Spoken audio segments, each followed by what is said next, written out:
Alright, let's finish up the cultist base. The house that hell built. We'll be seeing a bunch of those in this playthrough. And we'll be, first things first, gotta get our super shotgun. Okay, so I have to ask, because I thought this immediately. Ooh, I forgot about these.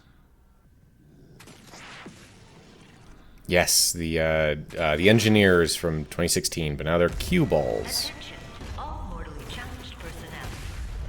I use them on Mincubuses almost exclusively.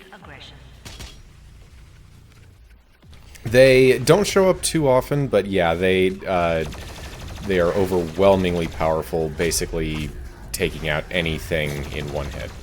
Yeah, that's great. So, this room, does it remind you of anything? Maybe. Can't think of anything in particular. Okay, how about this? Fighting Ganon in Ocarina of Time. Like... Oh, yeah. The central pillar and everything, yeah. Because it doesn't start out that way. It falls down just like this. Right. It's been a while since I played Ocarina. I need to do that again. Yeah, me too. If Nintendo was cool and hired that guy that made that Ghibli thing, I would love to see a top-to-bottom remake of Ocarina with that aesthetic. It's so good. Ooh! So, do these hurt you if you touch the walls? Yeah, those are flamethrowers. Okay. It's weird because it's, like, almost too red to be fire, the way it looks to me. Yeah, it's not quite... It doesn't quite look like regular fire graphics. It looks like Hawaiian Punch, just streaming out. Which is fair. Hawaiian Punch is toxic. Love it, though. Love it so much. Especially the green one.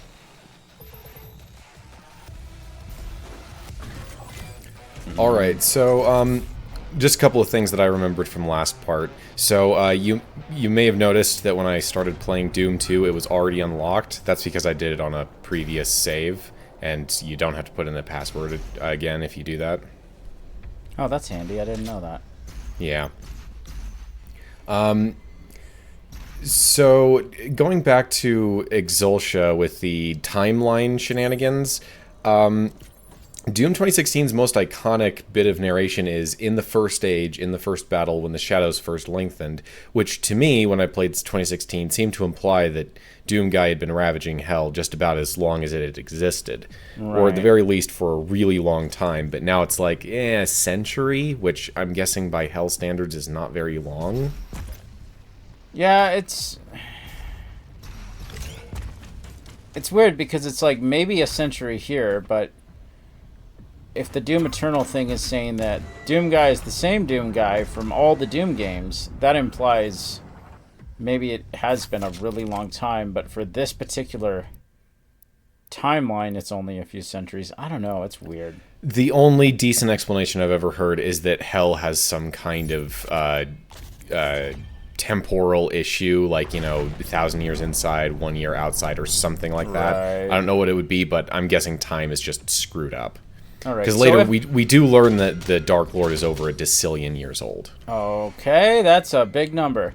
So, this room, didn't know you could go down. I spent so long trying to figure out the puzzle without knowing all the pieces. Yeah, as soon as I saw the things going up and down, it's like, okay, gotta get into there and let it bring me up or down. Yeah, the reason it happened was I think I clipped halfway in, halfway out, and it reset me. So I just assumed there was a kill plane down below, and I never bothered. Until I got desperate and looked up online and got very angry. 45 minutes wasted. Sorry, go ahead. Oh, no, I was just going to say that going along with the timeline of the invasion where it was like, it started in 2051, but we have codex and like voice logs from 2063, implying that Doom Guy was just stuck on the Fortress of Doom for 12 years, unable to leave until Vega fixed the portal tech. I mean, Hayden... It's implied that Hayden sent us at the end of 2016 to the Fortress of Doom. If he knew that Doom Guy was up here, why didn't he just get us down once the demons invaded and things started going really bad? Like, he knew where Doomguy was. It kind of reminds me of the problem of, and I will always bring up this comparison when you have a great thing followed by, not a bad thing, but things that have problems. So... Well, it's just more evidence to me that they just didn't really care about making a sequel to 2016. Right. They wanted to start something new with Eternal, and... My comparison is, in Wreck-It Ralph 1, you have the name of the arcade owner, and in Wreck-It Ralph 2, he has a different first name. And if that isn't a scream of... Anyway, the point is, it's weird that they weren't internally consistent with the dates. Like, that is weird. I mean, I don't think it's that they were internally inconsistent. It's just 12 years, really? I mean, but that's what I mean. It's like, do you have an explanation for this big gap? No. Huh. For all we know, there's some stupid tie-in comic like Young Justice did. I always hated those. Just show me the thing on the screen. I don't want to have to buy your stupid comic. Oh, yes, so you see those... oh, actually, you know what? I'm going to save that for a minute, because this is a rather interesting segment. Yes. So this is a PC game, which means it has mods, potentially. Mm-hmm.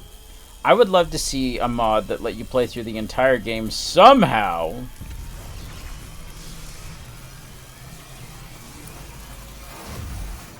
As this guy. I mean, the Revenant has a fairly fleshed out moveset because he's a playable character in the multiplayer mode. Right. This is basically just a little preview of like, hey, you want to play multiplayer mode? This is what it could be like. Okay.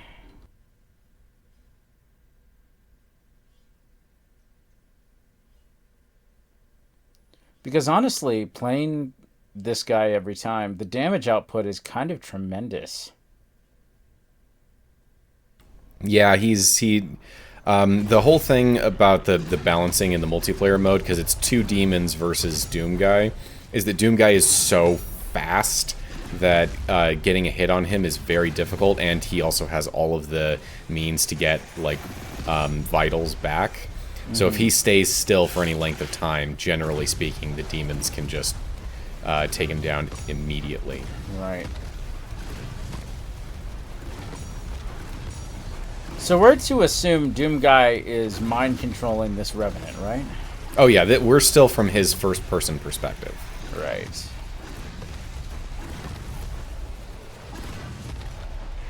Hence why this Revenant is way more powerful and deadly than all of the others. Yeah. Whoa, that was a nice shot. The way you fire the jump is kind of slick. I was not nearly as good as this guy as you are. I played a little bit of multiplayer, but not in a long time, and like it's multiplayer, I didn't get much into it. Can you play as pretty much any of the demons? I think at launch there were 4 playable demons, maybe 5, and then they added one very late, like right before they stopped supporting the game with new content. I see. Well, that was a fun amusement park ride. More or less, yeah. Alright, Santa, here you go.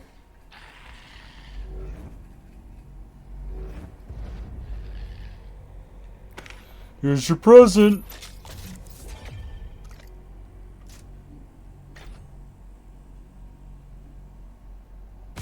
You're welcome.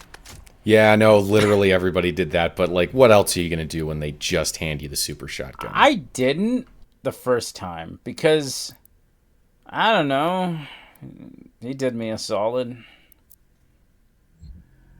But every other time I did. So the game isn't quite as over as it was when we got the super shotgun in 2016, but this is still my primary weapon. Yeah, that meat hook, it's really hard to go back to 2016 not having this meat hook. Yeah, and just the raw amount of damage that it can output, it's most weapons can't really compare. Right. I will say though, the double shot busted rune thing in 2016 does make up almost all the way, because oh yeah, the ability to fire twice before reloading. Yeah, that was the mastery. Yeah, like I was just melting through things at that point. It was ridiculous. Oh, I should have taken out the turret on that Arachnotron. Yeah, well. Oh, it's a little note. The Lost Souls here, they instantly die to an ice bomb. Okay. Lost Souls are annoying to me because I never know how much damage I need to just make them F off. Yeah. Yeah, another cue ball. Now, right before we did the Revenant section, what I wanted to say was those icons around the crosshair. You can see, like, the gas one. I've got the ice bomb selected. It's got the skull on the left for the flame belch. Yeah. So that was not something that the game launched with. It was added later, and I turned on, despite the fact that I'm really bad at keeping an eye on it. Yeah, like, I'm amazed that wasn't shipped with the box, because sometimes I'd like to know, do I have a grenade? That's pretty much the primary one. And I guess the pips for the gas is good, but I usually use the one in the lower right corner. Yeah, I always default to looking to the lower right corner. I never got in the habit of looking at the at those icons there. So it would have been helpful if it did. The only one I did was the blood punch consistently, because I'm a punchy kind of guy. Yeah, and also, but I'm thinking because of that, I might have wanted to turn it off, because there are times where the game, and you can tell that it was a post-launch thing, because at times where the camera cuts away to show, like, you know, you activated a switch, it'll get rid of the entire HUD except for those icons. Oh.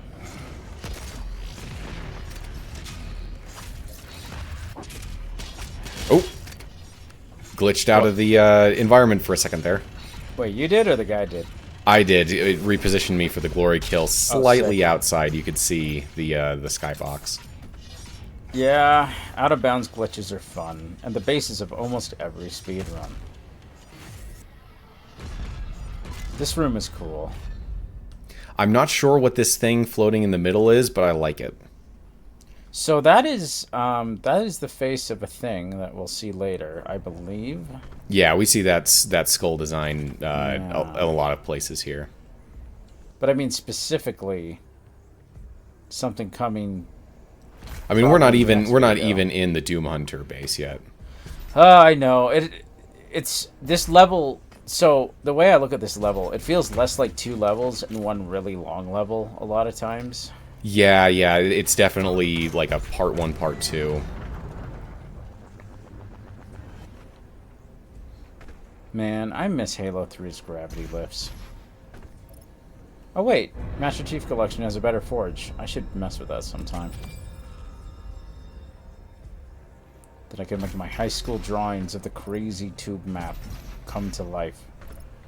One last thing I remembered from previous parts was that the first audio log that we got in the Fortress of Doom, like the ARC transmission, that audio log specifically feels written like it was written for a version of the story where the Eternal campaign starts very shortly after the end of 2016, not like 12-ish years. Yeah. You know, my headcanon is those 12 years didn't happen because it just doesn't gel right. Yeah, I don't know. Because, like, here's the thing. They didn't need 12 years to take down Earth. Well, I mean, we have to resolve the thing of, like, oh, yeah, keep an eye on that. Okay. We have to assume that this is, like, the first that Doom Guy is really doing anything, and he was unable to stop the demons from, like, taking over the planet, and only now is he starting to do stuff, so he has to have been trapped in there for some period of time. Sure. Oh, I lost a life. Yeah. Oh, this ain't going so well. Oh, no. Get back here. No. Let's try that again. Oh, no. 12 lives.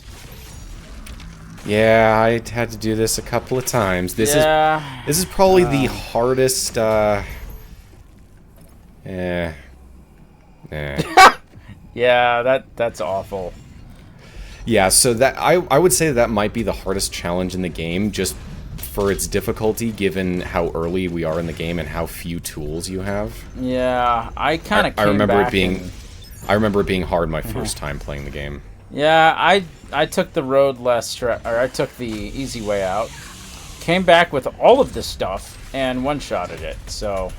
I mean, there's nothing stopping you impressed. from doing that part with cheats on a second run. That's true. That's true. But with a certain big old gun, who needs cheats when you have one-shot wonder? Pretty much. This room, I got stuck in a while. Like on future playthroughs of the level to clean up, I got it. But at first, understanding the layout was very confusing. I think it's basically just a 3x3 grid. It is, but somehow I made it way harder for myself. I love that song, Into Sandy City. That's a classic Doom track. If you and I ever go to Sandy again, we should play it on the way. Well, so the Sandy is referring to Sandy Peterson, who was a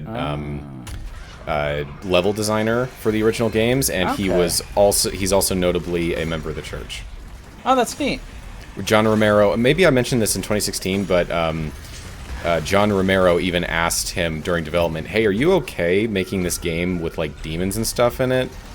Because he knew about that he was a member, and he was like, oh yeah, demons are just like cartoon characters, and they're the bad guys, who cares? Yeah, I mean, as Wooly pointed out to his mom, this is probably one of the holiest games to exist, in a sense.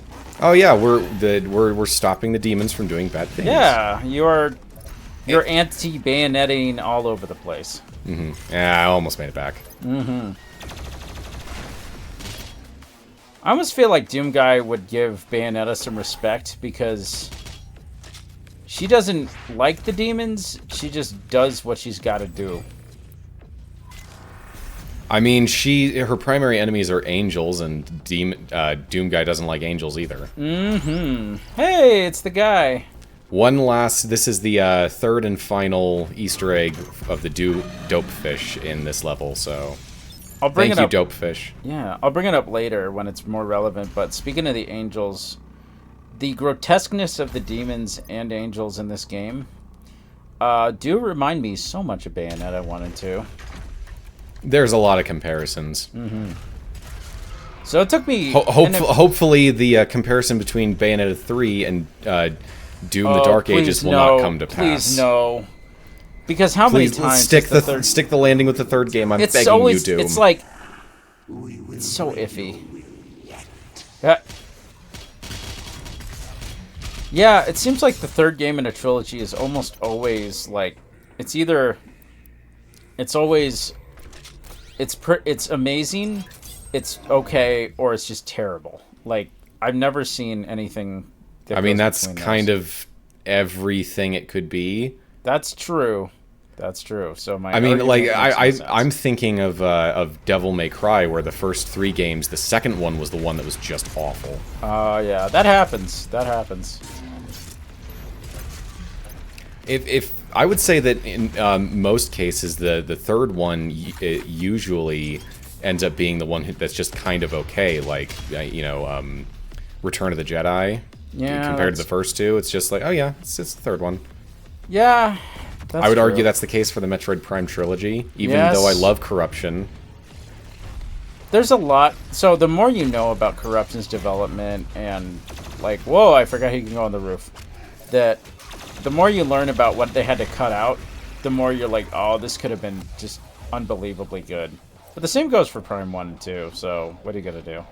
Yeah. I hope and pray 4 brings it home. Yeah, I mean, we don't know how many of the original developers are still working there and how much that's going to matter, but I don't know. They wanted to do it, so... I mean, yeah, they wanted... Specifically, Nintendo said, okay, we need the people that know how to make this, which is amazing to me. I remember being stuck in this room for a little bit on my first playthrough because I didn't notice the grab walls on the side. Yeah. This is the room that got me in the habit of using my map to find those because I realized they show up on the map. Yeah, that is useful. Alright, time for another Slayer Gate. Yay! When's the last time you used monkey bars? Probably middle school, just when I happened to be at an elementary school for a bit. I don't know. Yeah. Last time I did was at Bear Lake at a playground, and I went too hard, and, well, let's just say I kind of blistered off all the skin on my palms. I mean, kids have a lot less weight to support. That's true. That's true.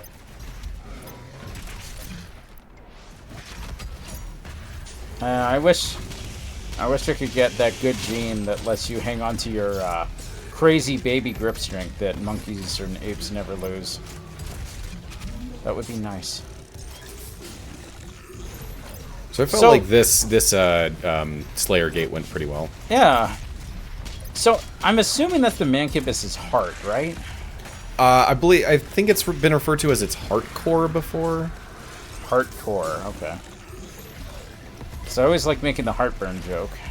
I know that the toy version of the Mancubus that you can collect in this game has an actual heart in the center of it, like it's a Care Bear. Right. Which is funny. Okay, so you'll notice right here, I set the Cacodemon on fire, but it extinguished before the glory kill was done. I don't learn from that, and I keep doing the backwards glory kill over and over again, even though I know it's going to give me a lot fewer shields. Like, watch. And extinguish. Yeah, that's annoying. Ah, well, that's not a problem later on when you can get an upgrade that extends how long heavy demons stay on fire. Right.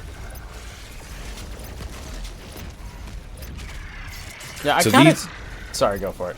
Oh, I was just going to say that these guys, the Prowlers, I think that's who you were referring to yes, the other part the with the teleporting guys.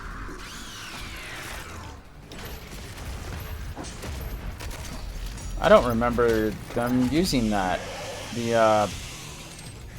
I don't remember the Arachnotrons throwing those little glowy bombs at all. They tend to do that when you take out their turret. It's their backup ranged attack, and when you do a side glory kill, whee! That was cool. When you do a side glory kill, you pull out those bombs and shove them in their mouth or whatever. Right. Okay. Yeah, I didn't realize because I'm like, why aren't they using these bombs? But I was playing on easy, so I wonder if they don't even use them. Oh, that reminds me. So, I think the key difference between the difficulty modes in this game is how aggressive enemies are, because on higher ones, they just do not... They get in your face and they do not stop attacking. Yeah. Some of them, I feel like, went ham that way, pretty much. But, yeah, for sure. And as per usual, once we get the super shotgun, we prioritize mastering it as quickly as possible. Yeah, because that flaming hook is a free flamethrower. Basically, yeah, it's really good. I use it to top off my shields a lot. You know, so your health doesn't go down until your shields run out, right? Correct. So it's basically like if... So if your shields are your energy tank, then your health would be like a reserve tank, almost. Sort of. Yeah. Which is not the way that health worked in the classic Doom. It was that your shields would absorb some of the damage that goes to your health. Yeah. So that cube, I thought you punched it and it would knock into this guy. Nope. No, we got to do the work. Say, he has the same skull design as the floating cube. But he's so big. Like, what is he? He's an oversized Doom Hunter, I guess. I guess so. I do not fear you. This match is not won yet. Come find me, Slayer. I will be waiting. So I do like how they kind of center the latter half of this level around this four-way junction here. Yeah.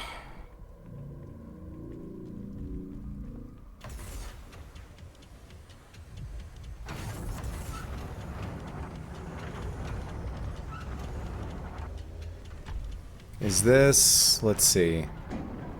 Oh, yep, I believe this is the last combat encounter of the level. Yep. Let's see, I'm trying to remember... I think this arena is a part of Horde mode, so I ended up having to play it a lot. Makes sense.